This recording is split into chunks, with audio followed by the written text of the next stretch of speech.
তোমরা সবাই শোনো, এই বস্তি তোমাদের ছেড়ে দিতে হবে, কারণ এখানে একটা বড় প্রজেক্ট হবে। এই ব্যাপারে আমি কোনো আর্গুমেন্ট শুনতে চাই না। কি করতেছেন এইসব? বস্তি খালি করতে হবে মানে? বস্তি খালি করলে আমরা কই যাবো? কই উঠবো আমরা? আমার তো থাকুনের কোনো জায়গা নাই। যেখানে মন চায় সেইখানে যাইবা। এদিকে আমার দায়িত্ব নাকি? আমি কি তোমাদের জায়গা কিনে দেবো? আপনি এখন কিয়া কথা কন? কিয়া কথা কন? আপনারা এই কইলেন যে বস্তি খালি করে দিয়ে আর আমরা বস্তি খালি করে দিলাম। হ্যাঁ, ইয়া নাকি মাগনা মাগনা তাইনি, ইয়া দি ইয়ার পর তাই আই কইলো বস্তি ছাড়িতে আর আমরা বস্তি ছাড়ি দিলাম। 2 টাকা দিয়ে কি জায়গা কিনে নেছে নাকি? 10 দিনের মধ্যে জায়গা খালি করতে হবে। 10 দিন মানে 10 দিন। ভাই 10 দিনের মধ্যে বস্তি খালি করে কই যায় উঠুম ভাই? এখন এই মুহূর্তে পোলাপান নিয়ে আমরা উঠবো কই? এইটা মঙ্গলক অফিসার হইতেছে। আর না আগে আমাগো ইয়ানে থার জায়গা করি দেন, না তো অন্য জায়গায় জায়গা করি দেন। আমগরে আমগো থাকার জায়গা না করি দিলে আমরা এই বস্তি ছাড়ি যামু না। আমি কি তোমাদের জন্ম দিছি যে আমি তোমাদের থাকার ব্যবস্থা করব? জহির, 10 দিনের মধ্যে আমি খালি দেখতে চাই। 10 দিন মানে 10 দিন। এই গাড়ি স্টার্ট দিতে বলো। আসো।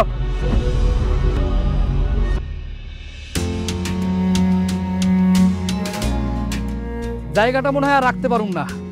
আলমগীর, জয় ভাই আমি কথাটা শুনেন ভাই। আপনি আমগোর মা, আপনি আমগোর বাপ। এই বস্তি যদি কেউ বাঁচাইতে পারে আপনিই পারবেন। আমগোরে বাঁচাই দেন জয় ভাই, যেমনি ওকে বস্তিটা বাঁচান। আহা, যখন তখন হাত পা ধরো কেন? হ্যাঁ, খারো খারো খারো খারো খারো। শোনো, এর সাথে কথা কইয়া দেখি কি করণ যায়। প্রয়োজন হলে ভাড়া বাড়াইয়া দিমু নাকি কও? আরেকটা বুদ্ধি অবশ্য মাথায় খেলতেছে, যদি তোমরা সবাই রাজি থাকো তাহলে কিন্তু করা যায়। বড় প্রজেক্ট, তার উপর আবার যা বুঝতেছি তাতে তো মনে হয় বড় একটা অ্যামাউন্ট না দিলে ওসমান মিয়ার মাথা ঠান্ডা হইব না। বড় অ্যামাউন্ট মানে ইয়ানে কত বড় অ্যামাউন্ট? কত আর হইব? মিনিমাম 5-6 লাখ টাকা তো লাগবেই। কি কোন জহির ভাই, আমরা বস্তির মানুষ তো 1000 টাকাই চোখে দেখি না, সেখানে লাখ টাকা কেমনে দিমু? আমাকে তো মরণ ছাড়া গতি নাই। এত কথা কাউকে? আমি তো কি মরে গেছি? আমি আছি না? তোমরা সবাই মিলে যা পারো ম্যানেজ করো, বাকি টাকাটা আমি দিব না। আলমগীর, তুমি এই টাকাটার দায়িত্ব নাও। টাকা ম্যানেজ হয়ে গেলে আমারে খবর দিও। আমি এখন তাহলে গেলাম।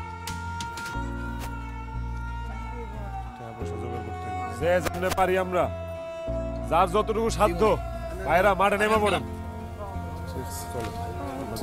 টাকা তো ম্যানেজ করার কোনো সুযোগ নাই। তাহলে তুমি একটা কাম করো, তোমার ওই যে মাঠ আছে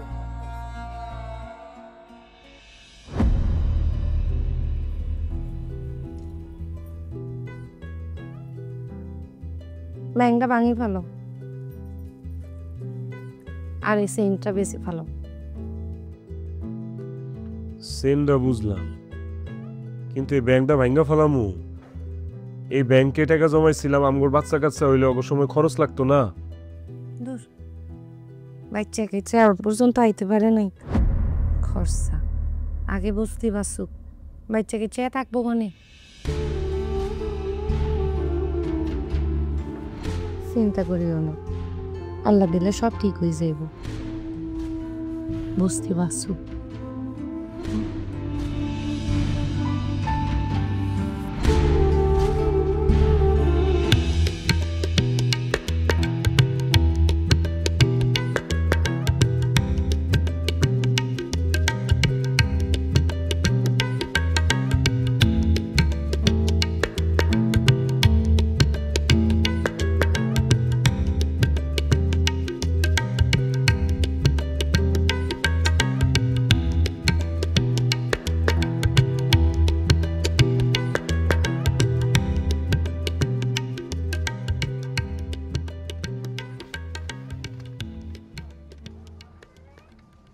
তুই কোথা থেকে টাকা পাইলি?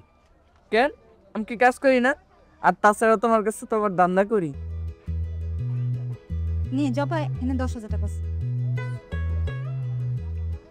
এটা রাখ।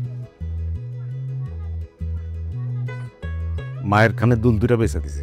মায়ের কানের দুল আমরা আবার কিনাও দিই ইনশাআল্লাহ। ইনশাআল্লাহ। আজ আমি ঘরটা বাঁচাই।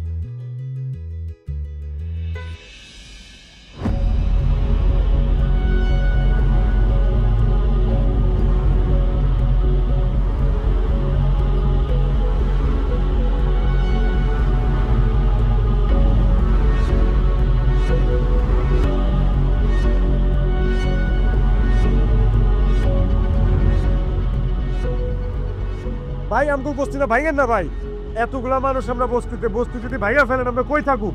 দেখেন ভাই, আমাদের কিছু করার না, উপর থেকে নির্দেশ আসছে, আমাদের কাজ আমাদের করতে হবে।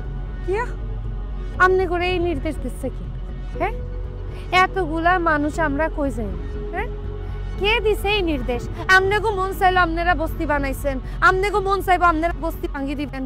এই শহরে হোকামাকড়েরও তো দাম আছে, এতগুলা মানুষ আমগো কোনো দাম নাই নাকি?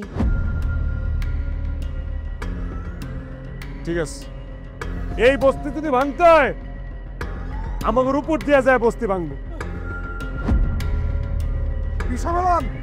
পিছাবেলাম আমগরে, আমরা বাস তো ওকে মরলো কি?